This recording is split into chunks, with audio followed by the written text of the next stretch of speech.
आप देख रहे हैं DCP news detective crime press. सैया कार्यकर्ताओं ने गर्मजोशी से नेता प्रतिपक्ष प्रीतम सिंह का नारा लगाकर स्वागतम किया। प्रीतम सिंह, तुम संघर्ष करो, हम तुम्हारे साथ हैं, कर नारे लगाए। सम्मेलन में नेता प्रतिपक्ष प्रीतम सिंह ने कहा कि 2022 विधानसभा चुनाव का आगाज हो चुका है। आप लोगों ने आज तक जो इतिहास रचा है उसको कायम करने का दायित्व आपका है। उस विश्वास को कायम रखना आप सबका काम है। मेरी जिम्मेदारी बढ़ गई है। मुझे प्रदेश की सभी विधानसभाओं में जाना है, जिस कारण मैं यहाँ कम समय दे पाता हूँ, क्योंकि ये मेरा घर है।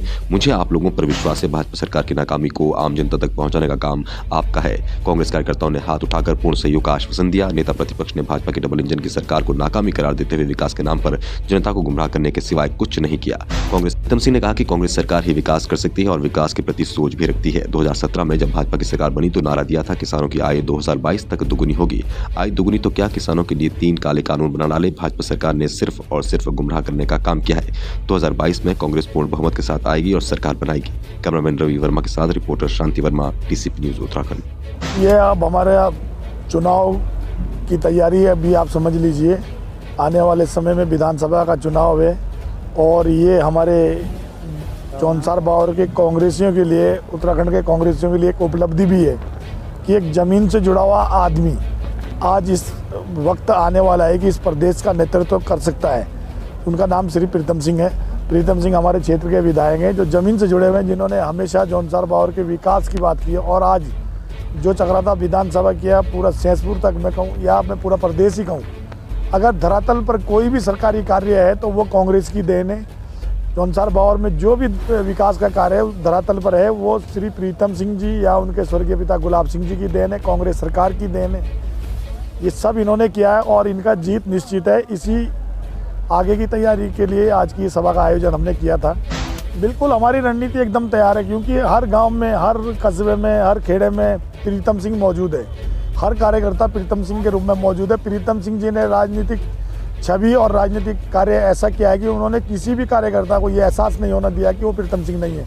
उन्होंने हर कार्यकर्ता को इतना मजबूत किया कि हर व्यक्ति प्रीतम सिंह है। इसलिए इनको यहाँ चुनाव में अगर ये समय नहीं दे पाएंगे तो इसकी आवश्यकता भी नहीं है, क्योंकि प्रीतम सिंह जी हर जगह मौजूद हैं। आज का जो कार्यक्रम था वो माननीय नेता प्रतिपक्ष जी, क्षेत्रीय विधायक प्रीतम सिंह जी ने आगामी चुनाव को देखते हुए चौनसार बावर के लोगों से अपील की कि आने वाले विधानसभा चुनाव में उनको चौनसार बावर में आने में बहुत कम समय मिलेगा, क्योंकि उनको 70 विधानसभा में उत्तराखंड में पूरा दौरा करना है, कांग्रेस पार्टी की सरकार लानी है।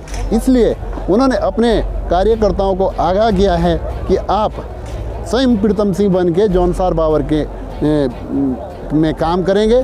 सब जितना भी चौनसार बावर का कार्यकर्ता है वो प्रीतम सिंह बन के काम करेंगे और यही उन्होंने आज हमको आदेश दिया है, यही निर्देश दिए। मैं आपसे दावे के साथ कह सकता हूँ और आपको अग्रिम शुभकामनाएं देना चाहता हूँ।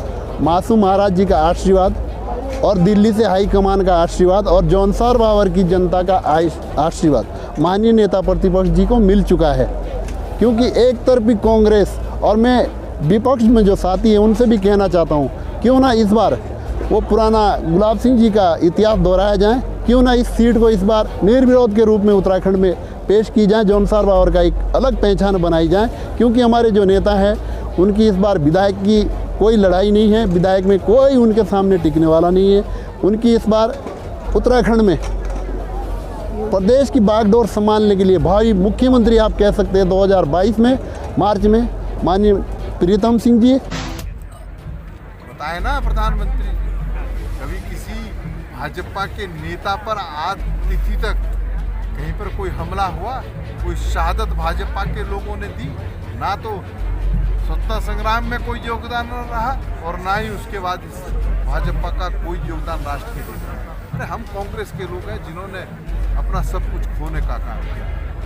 स्वतंत्रता संग्राम में भी कांग्रेस के नेतृत्व में लाखों लोगों ने अपनी शहादत देने का काम किया और उसके बाद इस राष्ट्र को रखने के लिए इंदिरा जी और राजीव जी ने अपनी शहादत देने का काम। ये क्या समझे शहादत क्या? जब सरकार में आते हैं तो जुमलेबाजी नहीं करते हैं। कांग्रेस का अतीत इस बात का साक्षी है, गवाह है कि हम पहले ढोल नहीं पीटते हैं जैसे भाजपा के लोग करते हैं। जब कांग्रेस आएगी तो कांग्रेस उत्तराखंड के लोगों के हितों के अनुरूप कार्य करेगी।